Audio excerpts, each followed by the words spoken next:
Good evening and welcome to Gibson's Bookstore Remote. I am Elizabeth, the events coordinator for Gibson's Bookstore, and I am joined this evening by Cynthia Muchnick and Jenn Curtis, and they are joining us to present The Parent Compass, Navigating Your Teen's Wellness and Academic Journey in Today's Competitive World. This book is available from Gibson's Bookstore. We are very pleased to have you ladies here this evening. How are you? Thank you for joining us. Thank you for having us. We're doing pretty well. So excited to be here. A little bit about the Parent Compass. Well, Jenn and I partnered on this project together. It began last March in 2019 when actually the Varsity Blues scandal, also known as the college admissions scandal, erupted on the news in the middle of March in 2019. And the two of us just immediately called one another and downloaded all of the difficult feelings we were having with parents that had crossed really bad lines in doing illegal things to help their teens get into college.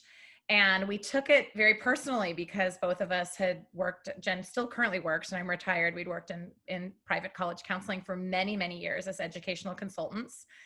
And we realized together that maybe there was a way that we could help because we had witnessed some of the behavior, not to that extreme, in parents that were speaking for their kids and advocating for their kids, and kids that weren't learning normal teen skills of speaking for themselves and being self-reliant. And so together we decided there was something we needed to do to help equip parents with better tools and with a clear understanding of where the lines should be drawn to guide their tweens and teens through these adolescent years, while with the goal being to still maintain a positive relationship with their kids.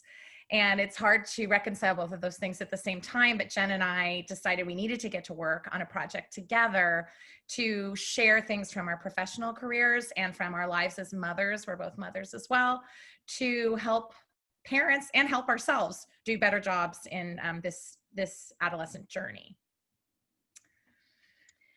So we recognize that we are human, and Cindy and I have made many mistakes along the way. And so in the Parent Compass, you're going to find some really revealing missteps and experiences of our own. And to that end, we also wanted to call on experts, on deans and provosts and teachers and counselors and authors and researchers in parenting and instruction to help supplement the tips that we offered. Not long after our first draft of our book was submitted, COVID-19 hit. And it wasn't necessarily explicitly discussed in the Parent Compass, but we realized very quickly that many of the techniques and the strategies were all the more relevant amidst the significant anxiety that I think we can all agree that we are experiencing. And those tips and strategies are things like helping our teens to self-advocate in a time when FaceTime with teachers is limited, and when they need some needs to be met, but they're not sure how to do that. We talk about developing intentional habits and structure, which is so important right now, and also helping parents understand how to ask the right questions to elicit some really productive and meaningful dialogue, especially during this time. So with the Varsity Blues occurring and then COVID-19 happening, this book kind of emerged, we hope just in time to, help parents choose a better route. And as we began to write, what we learned very quickly was that before parents could help guide and support their teens, they actually needed to take a look very closely at themselves and the kinds of parents that they are. They need to take a look backwards at what kind of student was I back then when I was a teenager? What was my work environment like? What was my college experience? Did I put myself through, or what was my relationship with my parents when I was going through the college admission process? Because so much of what we end up doing as parents comes from our own backgrounds and the ways we were raised and our own experiences. So we spend a very good amount of time at the beginning of the book asking questions, putting surveys together for parents to really self-reflect and ask themselves some very hard questions. We also put a similar survey together for teens. And what our hope is that a parent and a teen will take a dinner or take a time that's calm to sit down and each answer their sets of questions, and then compare their answers and use their answers as a way to dialogue so that together they can move forward in a way that's more partnered. And what we really found is that a lot of books out there don't ask parents to first look at themselves. They just offer advice to parents. So we spent a lot of time, again, interviewing thought leaders, interviewing heads of school, teachers, other parents, parents who, behaved in wonderful ways and parents who made mistakes. And in that, we really tried to distill what sort of was the best information we could put together to help parents do their best to fix themselves before they could help guide their kids. So much of what we discuss in the Parent Compass has to do with being intentional. We try to urge parents to be proactive in the way that they behave as opposed to being reactive. And we want parents to take the long view, to consider the long-term impact of the how and the why of how they parent. So I thought I might chat about 3 ways that we specifically deal with intentionality in the Parent Compass. The first is to focus on the journey and not on the destination, and we devote an entire chapter to this. So I wanted to give a little story before I kind of talk about what that all means. Months ago during our writing process, I was scrolling through Instagram mindlessly, and I came across a post of a casual acquaintance who had gifted her child a kitten. And the daughter was still in her swimsuit after a meet that day. And the mom described how earlier in the day before the swim meet, she had told the daughter that she could have a cat if she won her heat. And the daughter took that to heart, and lo and behold, won the heat, and the mom was on the hook for buying this kitten. And I wanted to send the mother a copy of the Parent Compass, but it wasn't available yet, because what we're trying to teach in the Parent Compass is sort of the opposite. This mother was teaching her daughter to work for the destination, to work for the prize, as opposed to working for the satisfaction of having put in a great deal of effort.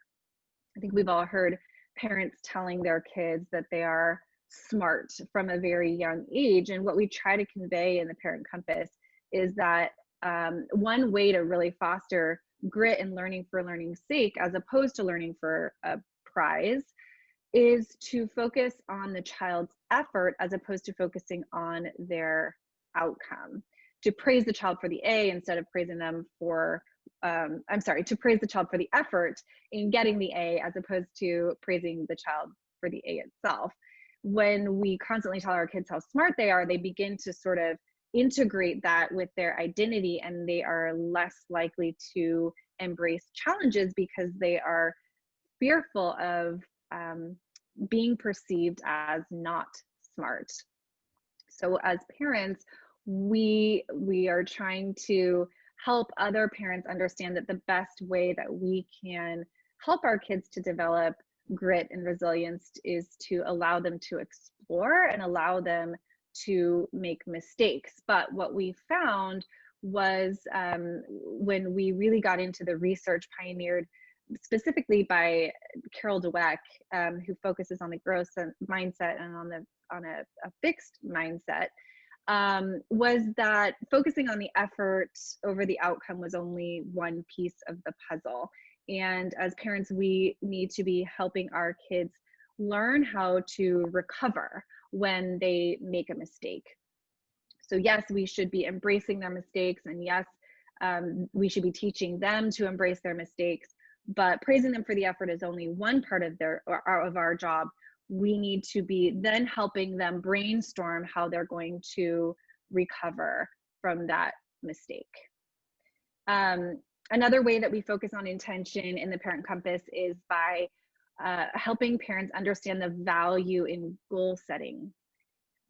We, as adults, I think we can all kind of relate to that intrinsic blissful feeling that comes from when we cross something off on a to-do list. We have set a small goal for the day or for the week, and the satisfaction of having reached that is really palpable. And so in the Parent Compass, we talk about helping our kids understand the value in being goal-oriented, in being intentional, and having a clear picture of what it is that they want to achieve, and then also identifying how they're going to get there.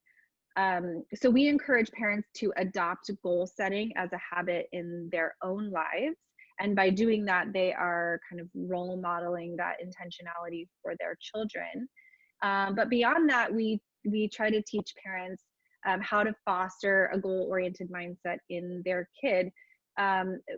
So we go through kind of how to teach your children how to set goals. But what I want to concentrate on today is a tactic that we talk about, which is creating a tangible vision.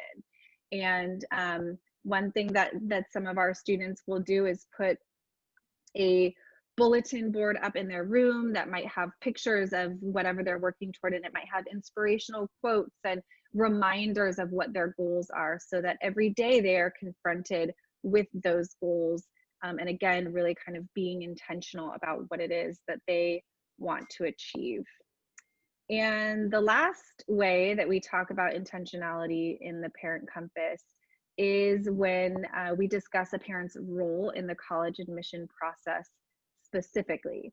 We want parents to really think about how they're going to participate in the college admission process. And I think when we are confronted with our own anxiety about a stressful situation, we tend to really want to control the process. But in doing so, we really underestimate our kids' ability to plan and to think through a process that is quintessentially theirs. We underestimate their power in that process, and we kind of take them out of it. So we do have some Parent Compass tips for navigating the college admission process. And the first is to really focus on fit for your child as the number one driving factor in creating a college list.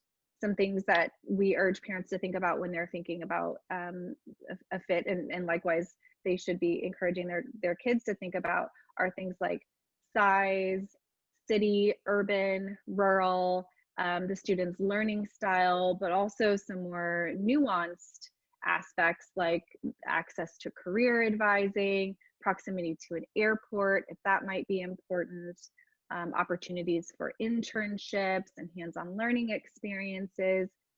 And what we've found is that some families will focus on a small set of schools based on the name, and maybe based on what they perceive to be, quote, impressive. But what it does is it limits the scope of their college search to the detriment of finding some really amazing fits. So that is another way that parents can be really intentional in their role in the process. We also talk about having parents help to prepare their kids for the sometimes inevitable disappointments in college admission decisions. So the more that we can be intentional about discussing the joys and the sorrows of admission decisions beforehand, the more we can go into the process with eyes wide open. The Parent Compass also really, a big part of the goal of the book was to share information that would help spark conversation and communication between parents and teens. So parents in their own village, with their school or neighbors or people they may carpool with, their school community, but also to really use the methods and the things that we talk about in the book as starting points for conversations towards change. We've all seen the sideline parents who behave really poorly, or the parents that are posting celebrations on the internet of every small accomplishment or large accomplishment of their child. And we, advise our parents who want to follow their parent compass that grandparents and immediate family are great people to celebrate some of those accomplishments with, but broadcasting more in an outward way, which one of our headmasters that we interview uses the term competitive parenting, which I would say upwards and downwards is what's happening in the Operation Varsity Blues scandal. Parents that are just feeling this sense that, their children are a direct reflection on who they are and what they're trying to have their kids achieve, instead of looking at the child they have right in front of them that has different interests, different skills, things they're good at, things they're not good at, and they're not little robots that we're trying to kind of pigeonhole and mold and shape into a small list of colleges that we want them to go to. And kids are getting burnt out. Kids are feeling not seen and not heard. And so the Parent Compass comes up with lots of ways in a few of our chapters of how to make this reconnection with your teen. Now, granted, with COVID-19, we've all been home for many more hours with our teens than usual. But we devote an entire chapter to family time and family meals. And while we may think that family time, we've had plenty of that, we just don't need more. What we don't really have now that school has resumed online and kids are, on their computers all day, we need to create and still schedule that time to disconnect and that time to connect in a face-to-face way. So in our chapter on, life after 3 o'clock, we talk about finding time to decompress as a family and as an individual, allowing our kids what Challenge Success, which is an organization that we've done some partnering with, calls PDF, playtime, downtime, and family time, and making sure that our kids have ample time to play at whatever age they are. So at the younger age, that's building forts maybe and playing make-believe. And at the tween and teenage, it might be just connecting with friends in a social way, even, playing a video game together online, or going on a socially distant walk, or hanging out in someone's backyard and making s'mores. This playtime where kids just have a chance to sort of unplug and play. And then downtime, which is different than playtime, is really a time for kind of usually solo way to kind of clear your head of the social pressures of being on a computer screen all day and the pressures of being around your parents, maybe more than you might have hoped for. So creating some downtime that might involve going on a run or meditating or taking a bath or, writing in a journal, whatever that might be, that would be considered downtime, something that's just fun and relaxing for your teen. And then family time is the time to have conversations that aren't about academics in school, that are more about, and aren't just about global crises and negative topics, but that are just lighter. And we provide in our book a huge list of really great open-ended questions that parents can create these conversations with their kids that are more general. For instance, instead of, how did you do on your test today? Tell me something you learned today. Tell me a highlight of your day. Tell me something that was disappointing about your day. And then even with our kids, what apps are you enjoying playing on your phone?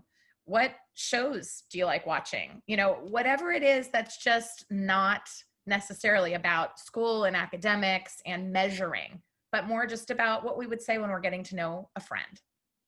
So.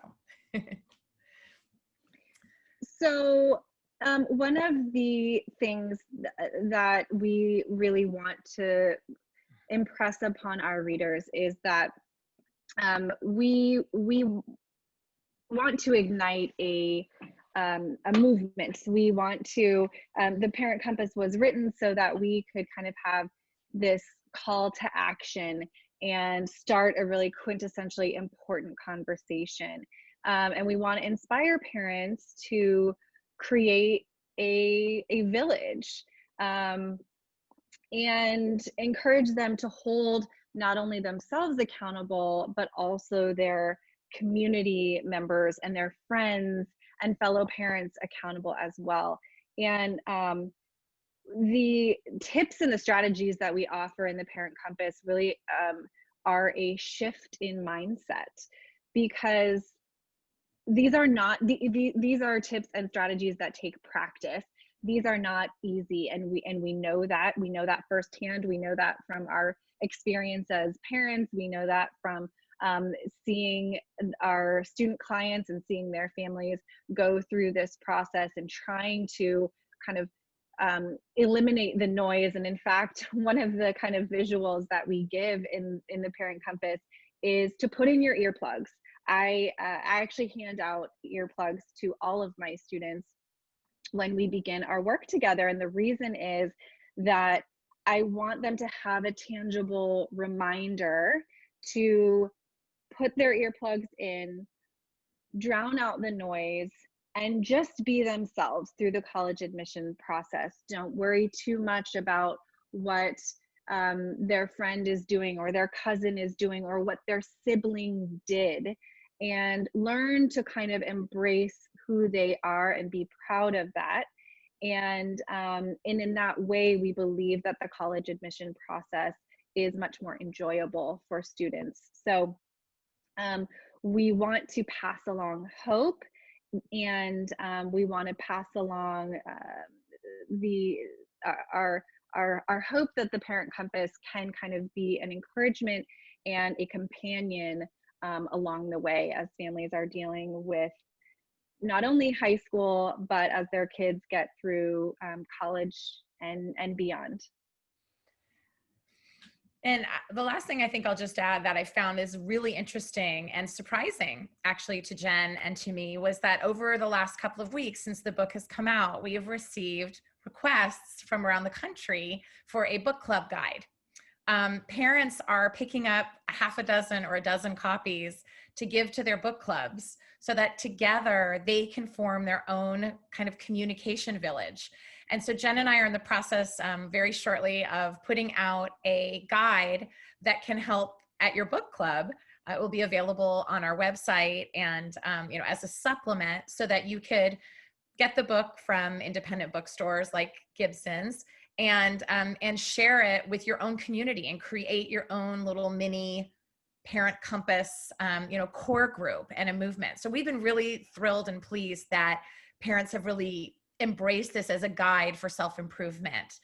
There's lots of choices of books, we know, but there's a sense right now, I think, with just kind of the extra pressures and the urgency of wanting to do our best and wanting to do right by our kids in a time where we're feeling great loss and just big holes in what our life has kind of turned into right now. And so we're really hoping that the book will become a salve and an antidote to what is going wrong, and will help us kind of recreate and get back on track with keeping in what's the most important for our kids. We want to raise happy, healthy, resilient kids who, contribute to the society, find a career that makes them happy, find a college that makes them happy, and not subscribe to some list that, dictates, better or worse. It's a different way of thinking. It's a shift in mindset. So that's kind of our last little PS to the hope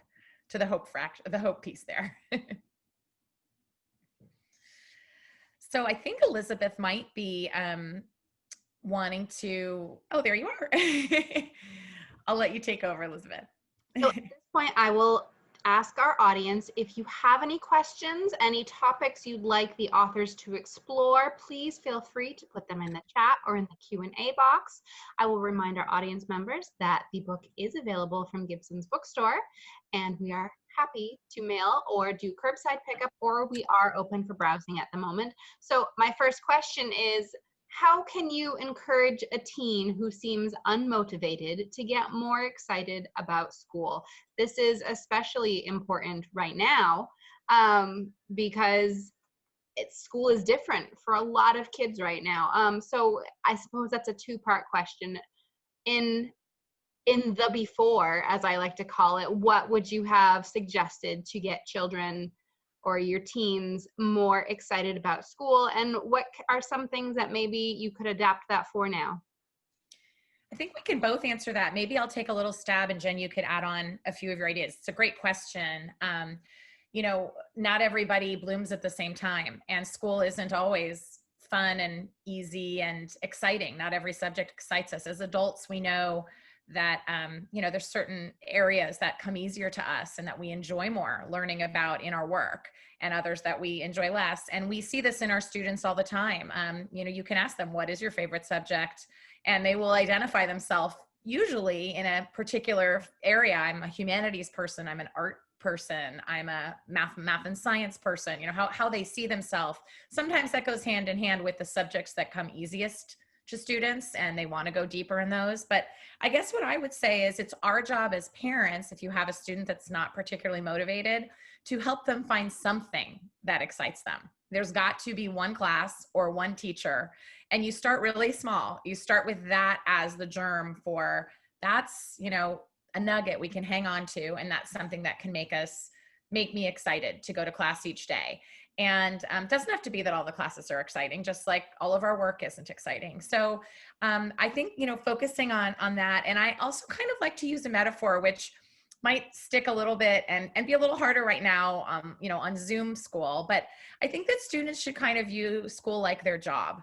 It's a place that they go to work and learn and gain skills. So they can gain life skills at school, but they also have to understand that each teacher is a boss to them. And in some way, their job is to kind of build a positive relationship with the boss, please the boss in ways that, meet the expectations that the boss has set.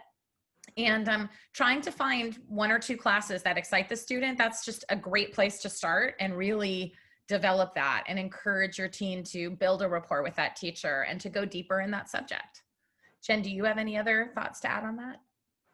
Yeah, I think I kind of want to talk about maybe what not to do, I guess, because much of the Parent Compass does have to deal with parent behavior and the things that we have observed over the years that contribute to thriving students, and then the things that we've seen over the years that contribute to kids who have fractured relationships with their parents and or who don't feel accepted. So we see families who will push certain activities or certain subjects on their kids because they think for one reason or another that their kid should be an engineer, but they're a dancer, or should be something. And maybe it comes from how they grew up, which is why we have parents assessing themselves at the very beginning of the book, or maybe it's some other reason. One example that Cindy actually are both kind of familiar with was a mother who could not accept that her son loved cooking. It just wasn't good enough for her. And in fact, this kid wanted to write his personal statement about how he loved cooking, but she just wouldn't accept it. And so she kept pushing this kid into being somebody that he wasn't. And he came to us because he was unhappy. And so I think we really are trying to encourage parents to embrace the kid that is in front of them, not the kid that they want to kind of inauthentically create, because in that way they can really appreciate their relationship with that kid, as opposed to trying to create a relationship with some imaginary kid that doesn't exist. So, and Varsity Blues, we have a whole transcription of a conversation between a student and his father during this scandal, and it was published now in all the documents and the legal documents that enumerate what went wrong, and the 300 pages of legal recordings that they took. And this student just said to his dad, why don't you see me? Why don't you believe in me? Why wasn't who I was enough for you? And it's heartbreaking. I mean, no parent wants their child to feel unseen or unheard or unappreciated for whoever they are and what they bring to the table. So that was just, a particularly heartbreaking part of the experience, was seeing how these kids in the most extreme way can just be damaged by parents who want something for them that's this prize to be won, as opposed to just a a journey that they're kind of helping shepherd their child through. I will add one more thing to that. We intentionally did not talk a ton about Operation Varsity Blues in the book. Although it was a catalyst for the book, we intentionally kind of wanted to stay away from it. However, we chose selectively to reproduce one of the interview that Cindy was talking about, where they interviewed one of the children involved. And for parents who want to really experience a sobering account of what these kinds of actions can do to your children, I think it's an excellent read, because it's so indicative of the impact that it can have. So to speak further on parent behavior, how you mentioned earlier parents setting goals as a way to model growth behavior in their own children. Can you talk a little bit more about how setting goals for yourself helps your child learn how to set goals and grow on their own? Yeah, I think it has a lot to do with modeling. My husband and I, as an example, we set goals every January 1st for our family, whether it has to do with our specific businesses, whether it has to do with finances or things that we want to see in our marriage. And then we revisit those goals throughout the year. And I think kind of setting that tone in your family of intentionality, your kids will notice that you are goal oriented and will pick up on it. We also made a decision early on that we were going to teach our kids to set goals from a very young age. So my kids are little, but they already set goals for themselves, and they're little tiny ones, but every single day on their way to school, they set a goal for that day. And in doing so, we're hoping that they can understand that even just, I'm gonna not let this kid sit by himself at lunch today. And maybe that's a goal, but that they can experience that feeling of accomplishment when they have reached their goal and worked hard to do that, and that they are getting the practice that we want them to get over time. I would also add to that goal setting, at some point in middle school and high school, it's important for kids to have a job, a real job that requires applying for the job and taking on responsibility. It could be as simple as dog walking or bagging groceries, if the CDC guidelines allow that.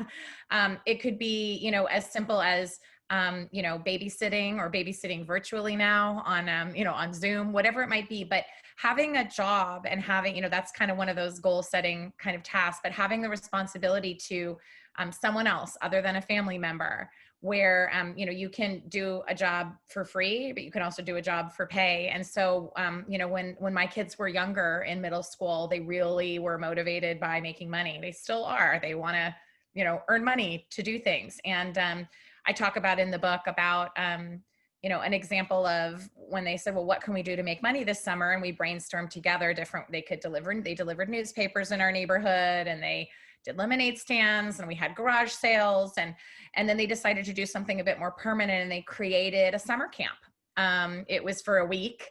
And the thing they loved most in the world at those days was Star Wars. And so they created a Star Wars summer camp and invited kids to come dressed in their costumes. And they did Star Wars coloring sheets, and they visited the planets around our park. And they, made Star Wars Lego ships, and, played the music and clips from various movies.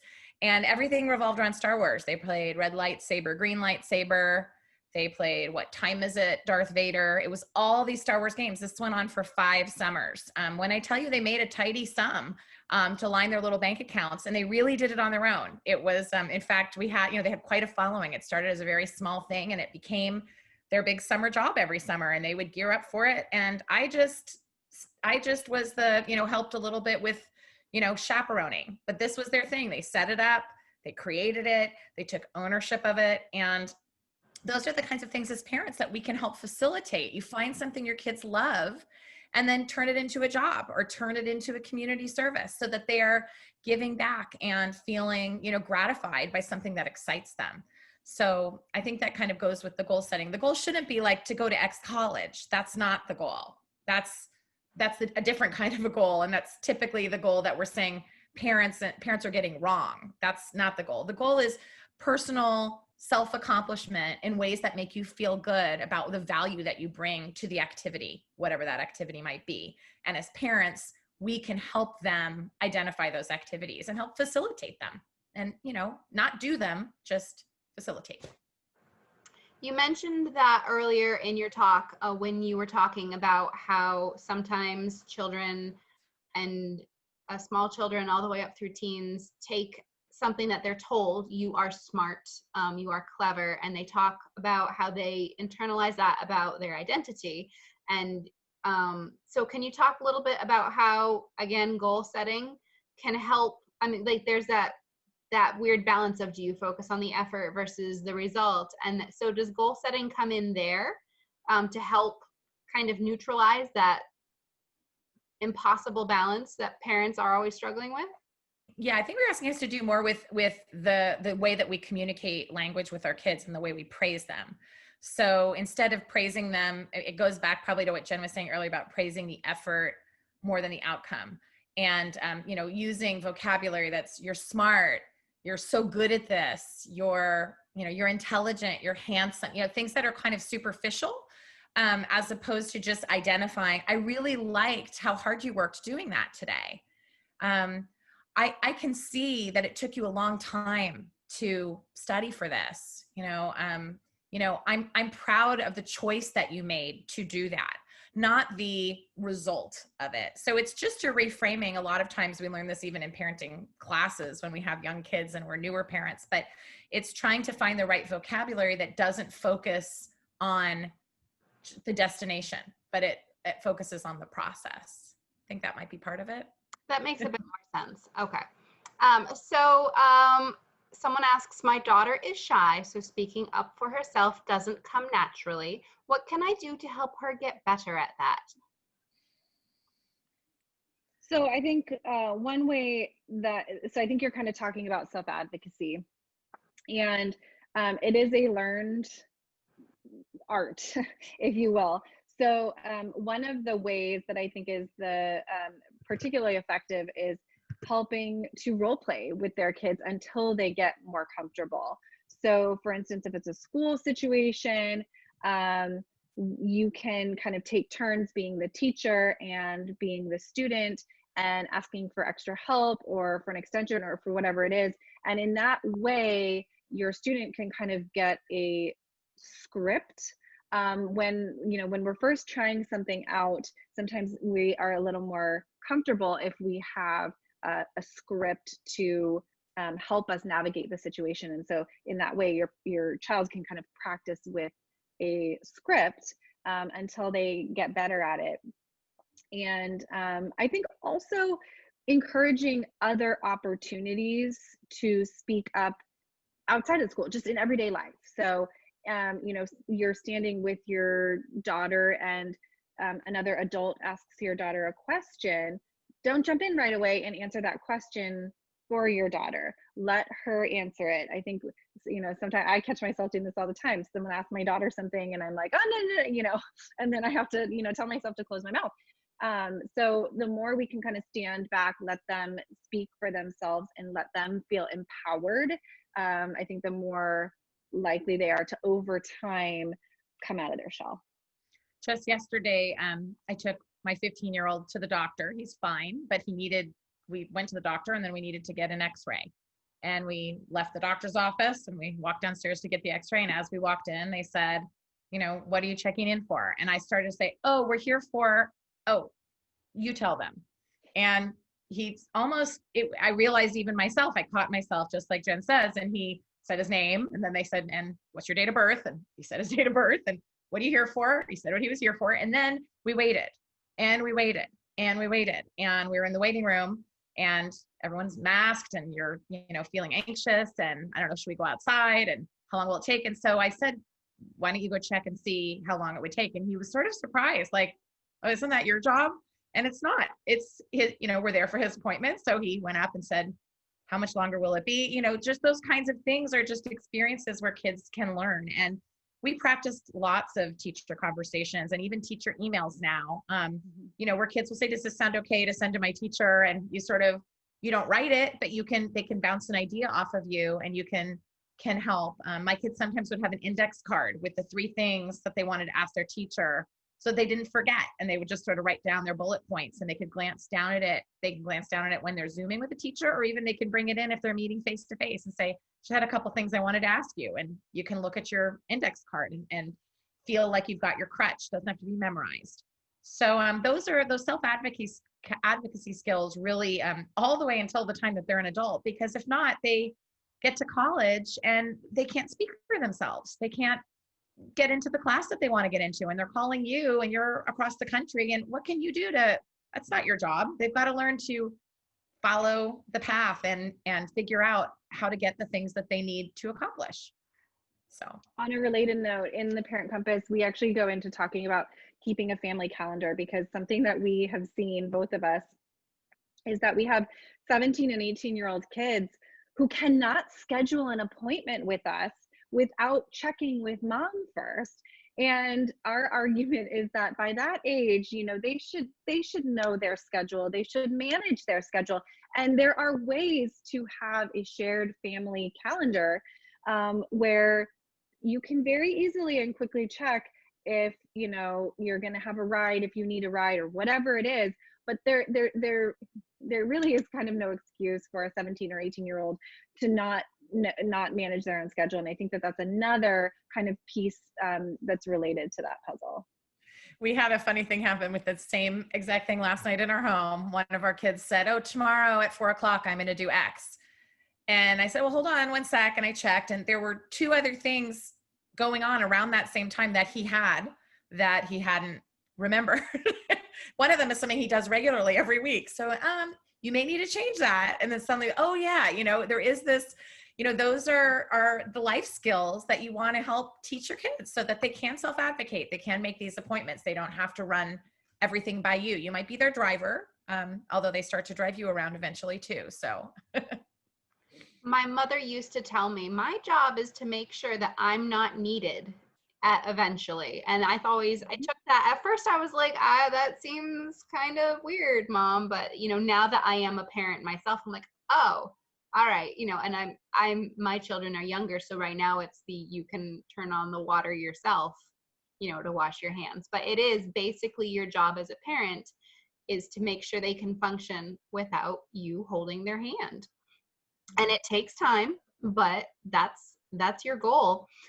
So what are some practical things parents can do to help support each other during the tween and teen child rearing process? Well, Jen, you want to give a couple and I'll give a couple, or? Sure. I think in the conclusion of the Parent Compass, we talk about finding your village. We talk about the fact that there really are, when we started to dig into the research, we found that in a number of different surveys, the way that parents answered these surveys was really indicating that they thought that they were kind of alone. They thought that there were not other people out there that had this mindset that everybody else was helicoptering. But in fact, the reality is there are other people out there. And so we encourage parents to really kind of try to find their village, and also not to engage in competitive parenting, to embrace the sharing and the supporting. But this term competitive parenting was coined to us by a colleague of ours, Chris Mazzola. And, you know, she talks about how parents tend to look at their kids' accomplishments as a reflection of them as a parent, instead of a reflection on their kids and how hard they've tried. And so we want to be encouraging parents not to engage in that sort of competitive parenting and my kid accomplished this, that means I'm better than you, but really to share in our resources, support one another, and build your village. Yeah, I would kind of agree with all of that. And, that might even go back to kind of the book club concept, that if you find people around you that are willing to kind of work together or share some of these ideas together, you can just build your own small, productive community of, like-minded parents. And then the ones who, you need to put the earplugs in for, that have the noise and the negative, the comparisons and the competing. It's just, it adds too much stress to everybody. It adds stress to you. It adds stress to your team. Your kids already feel the stress, whether you're lopping it on or not. So I think the more that we can kind of minimize, and just understand that we're here as a support, and we're here as a colleague more than a manager. We're here as a listener more than a fixer. Lots of kids, and especially when our kids, leave our homes, they just want you to be the receptacle of some of that stress. They want to be able to relieve themselves of the stress and share it with you. And a lot of times when kids share, they're not looking for you to fix it. They're just looking for you to receive it. They just want to get it off of their chest. And I think our inclination is to fix and repair and solve. And the more that they can, in their process of sharing, self-soothe and self-solve, then they're owning their lives. And isn't that, again, just what we're shooting for? Kids who kind of have ownership and, feel responsible for the choices that they make, and also feel comfortable saying, I didn't do it right this time, or I made a mistake, or I want to try it a different way, and how can you help me? And we talk in one of the chapters about an author we love, Kelly Corrigan, who wrote a book called Tell Me More.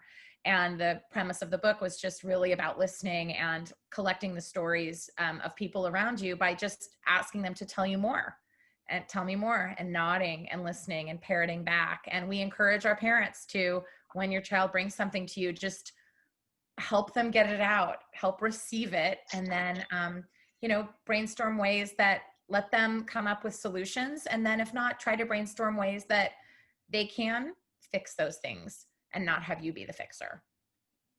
So. All right. So can a parent ever recover from a misstep at their child's school? Who asked that question? That one's funny. Jenn, do you want to try Go this? for it.